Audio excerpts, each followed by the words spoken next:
Coming to a res near you? The Nuclear Waste Management Organization is well aware of the fact that Aboriginal communities are the most likely candidate. Know what you're getting into. It's going to be there as a constant threat to their land and to their livelihood for generations and generations to come. A very tough choice. This project will not be imposed on any community. Canada's nuclear power industry needs to find a place to dispose of its waste that remains highly radioactive for 100,000 years. Some fear isolation. Economic desperation makes First Nations, Métis and Inuit communities prime targets to house this toxic waste. APTN's Melissa Ridgen investigates. Untouched wilderness, pristine streams, clean air, and a traditional way of life. It's not the place you'd imagine when you think of a nuclear waste dump site, but it could be. For decades, the Canadian government has struggled with the knowledge that its nuclear energy program has a very big problem. While nuclear power is considered clean energy compared to coal, oil, or natural gas because it produces low greenhouse gas emissions, the byproduct of this sort of power is high-level radioactive waste that stays lethally radioactive for literally hundreds of thousands of years. The waste is removed from reactors by robots and placed in cooling pools for 10 years before being transferred to cement casks to cool down for another 3 decades. After that, there's nowhere to put these highly radioactive rods. That's where 2 Aboriginal communities in Saskatchewan come in. In 2002, the government created the Nuclear Waste Management Organization. This industry-led group must find somewhere to dispose of high-level radioactive waste contained in millions of spent fuel bundles from Canada's 22 nuclear reactors. Stacked like cordwood, all of Canada's current inventory of used nuclear fuel could fit into 6 hockey rinks up to the height of the boards. All of it is destined for what the industry calls a deep geological repository, an underground dump. The sealed containers will be further protected by a barrier of swelling bentonite clay.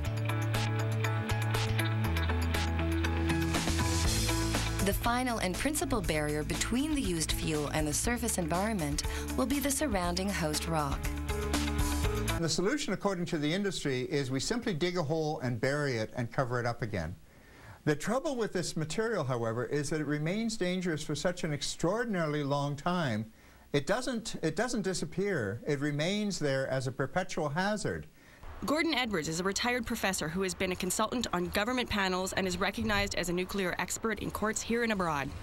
In 1978, he co-founded the Canadian Coalition for Nuclear Responsibility, a non-profit group based in Montreal that is considered one of Canada's foremost nuclear industry watchdogs. His fascination with the nuclear industry dates back to the 60s as a gold medal math and physics student at the University of Toronto. I was interested in going into nuclear science at that time because I thought it was a fascinating subject, which it is. But I was shocked to discover some years later that I didn't even know that this radioactive waste existed or that it was such a problem, nor did I know that this stuff remains dangerous for literally millions of years. The nuclear industry wants to transport these spent fuel rods to a central storage facility to be disposed of in an underground repository. But given the potential cataclysmic devastation associated with the worst-case scenario of, say, an earthquake or some other breach, natural or man-made, who would want this sort of risk in their backyard? Well, 9 communities so far, including the Métis village of Pinehouse and the nearby English River First Nation, both in northern Saskatchewan. With 3 uranium mines already in their area, and uranium being the main ingredient in nuclear power, word got around in the 90s that a site for nuclear waste disposal was being sought. Nothing ever came of it. Then, nearly 2 years ago, this uranium mining region caught wind that the hunt was back on for a nuclear waste site. It got Pinehouse's political leaders curious. Greg Ross is the village's deputy mayor. We get on the internet and we say, okay, there is a process. And so if you want to learn more, here's what you do. And it's a 9-phase approach. But anyway, so here's what you do. So we clicked on it, we got a hold of the network and said, what's going on? That's how we got involved, is we want to find out what's going on. The Nuclear Waste Management Organization was keen to fill them in. Soon, the mayor and a handful of villagers were taken on tours of nuclear power plants in New Brunswick and Ontario. Forums were held for curious community members where door prizes like a new big screen TV were up for grabs if you attended. Then there's the nuclear waste management booth set up at the village office to ensure anyone with any questions about nuclear waste need not look further for answers than all the glossy pamphlets and promotional DVDs provided by the Nuclear Waste Management Organization. But as fast as the Nuclear Waste Management Organization started talking to the community, opposition rose up. You know what?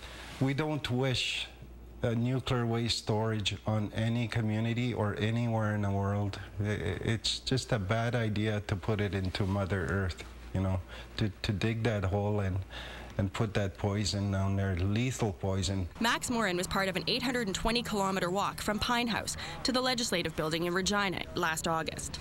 This walk is for 7,000 generations, because we know we have to think ahead 7 generations, but the magnitude of this issue, they say NWMO admits it's radioactive, radiotoxic for millions of years. Morin lives in Beauval, an hour drive from Pine House, along the route trucks would use to deliver nuclear waste to either Pine House or English River.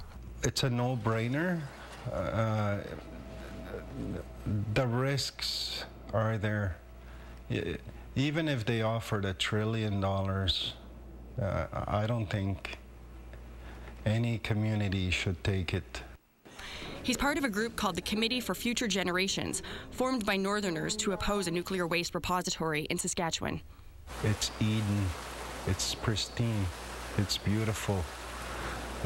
What more can I say? Here, the noises don't wake you up. They put me to sleep.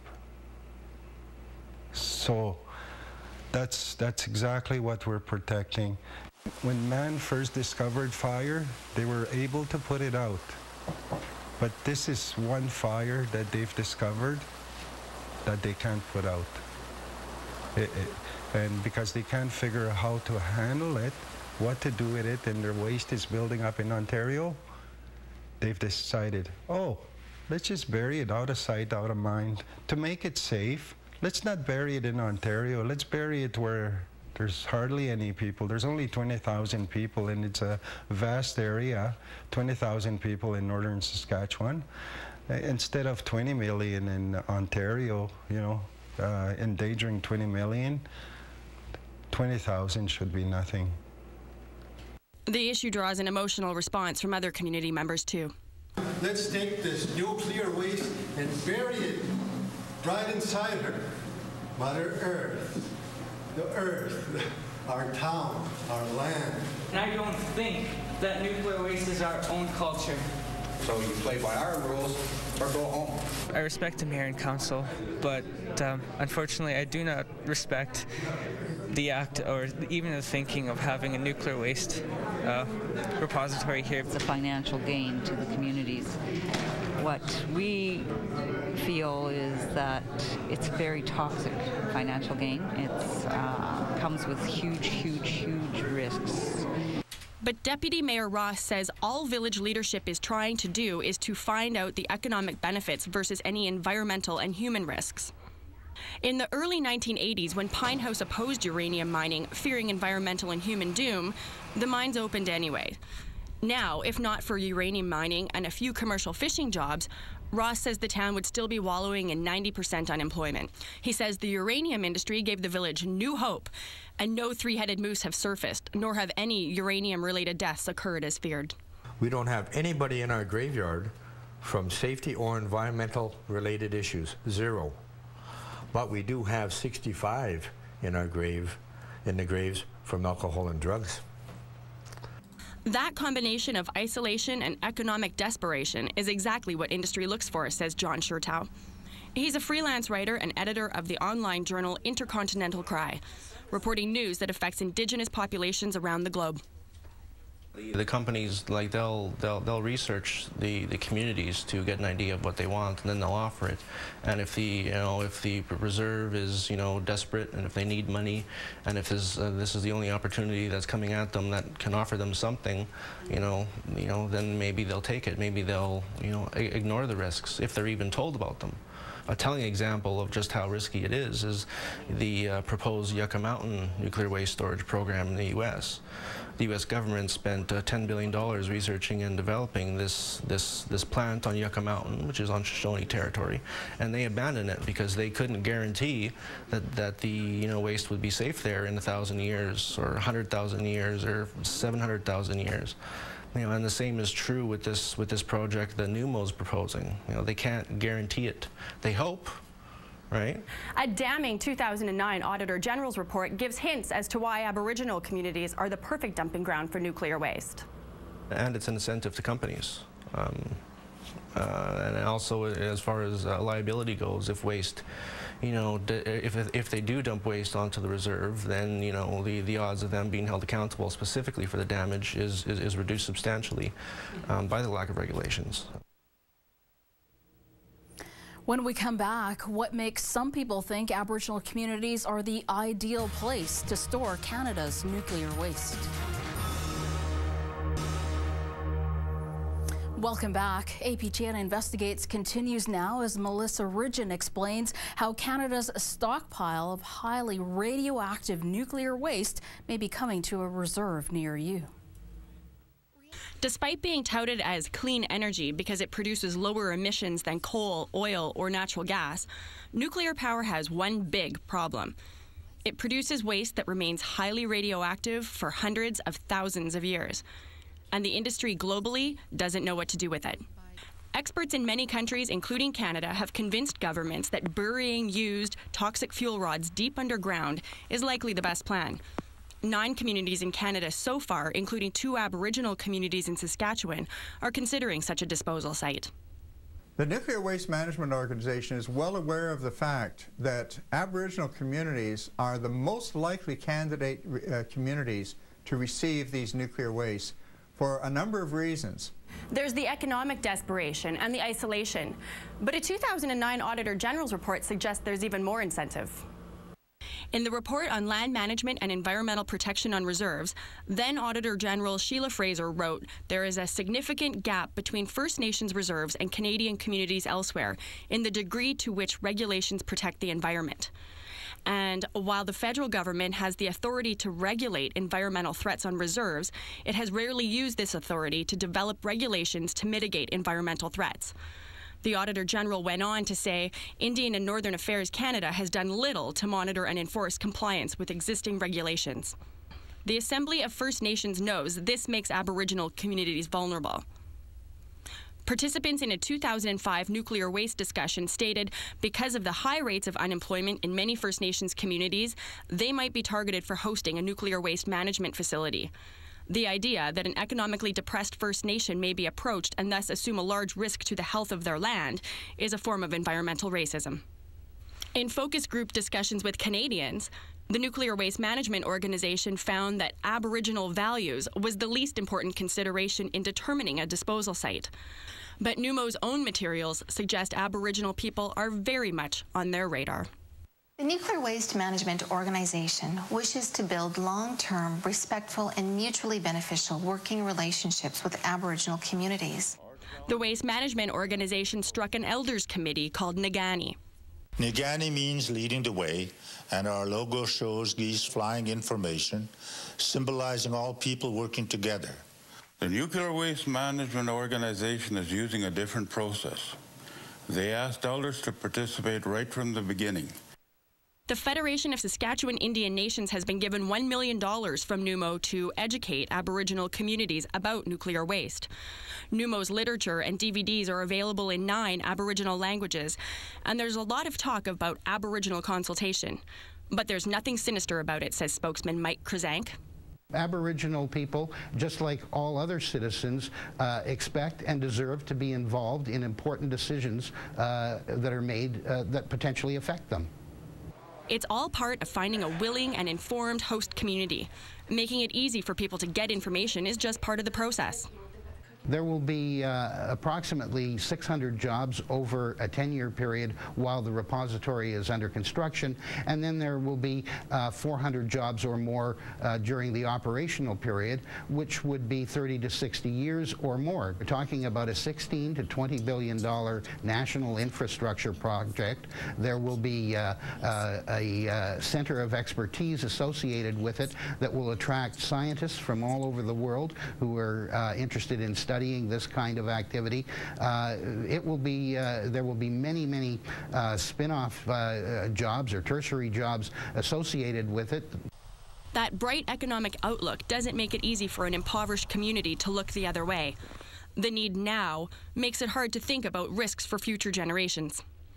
While we're going down this path, and I'm agreeing 100,000 years is a long time concern, and we do want to address it. Can we deal with the 40 years right now, though? Can we stay focused for a bit?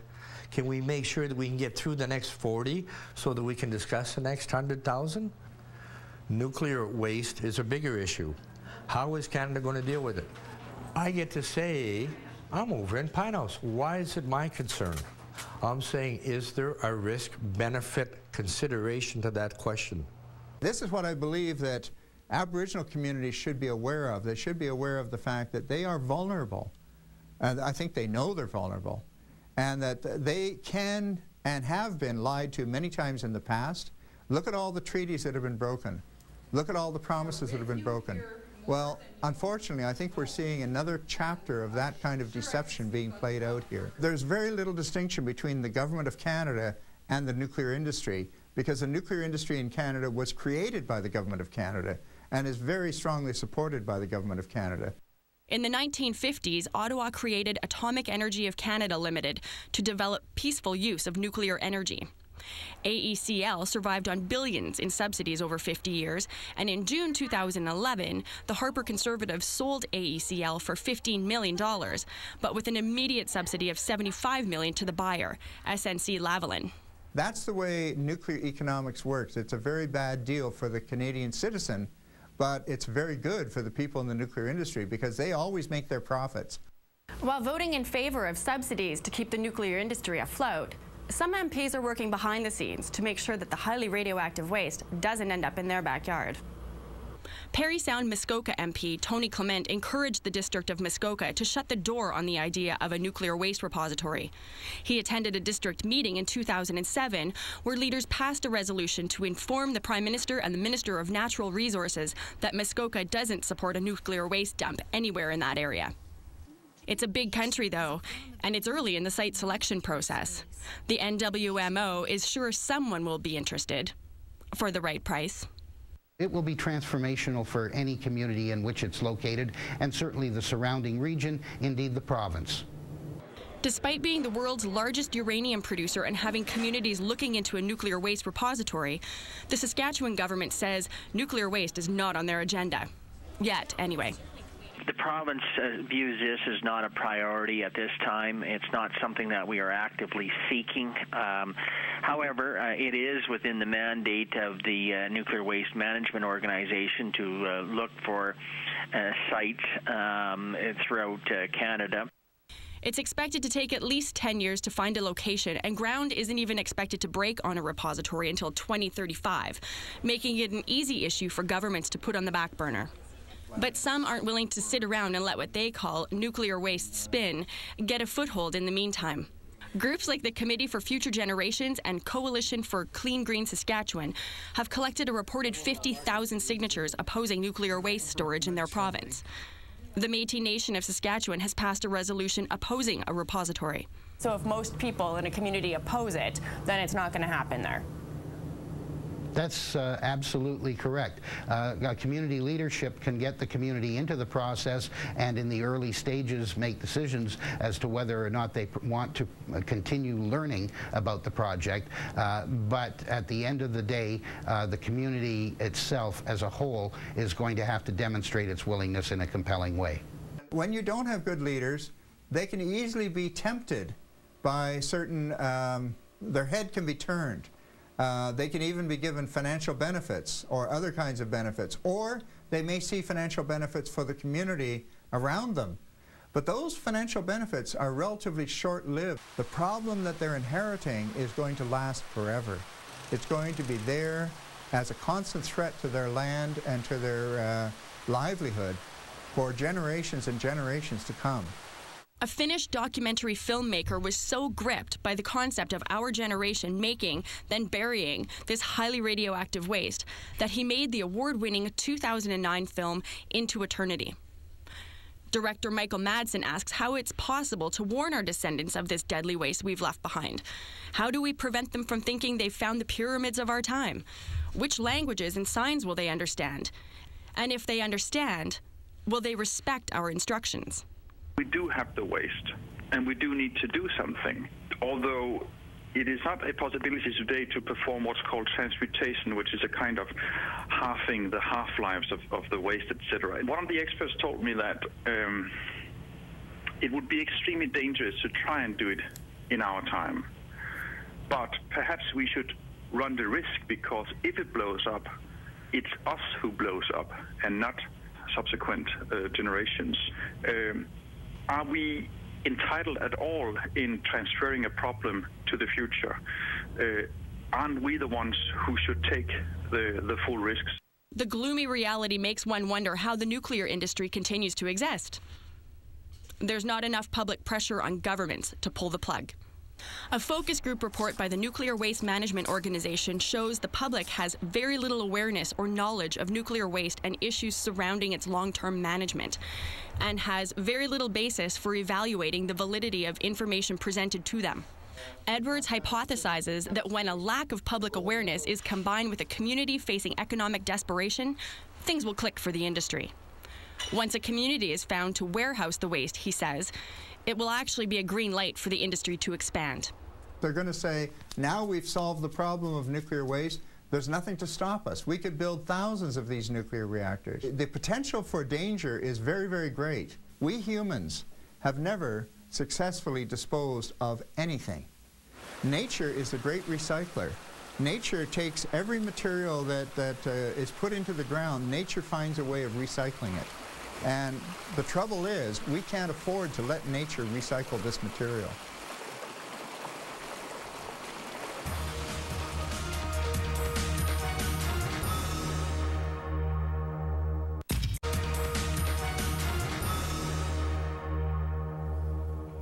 Community involvement can be a powerful thing when it comes to the nuclear issue.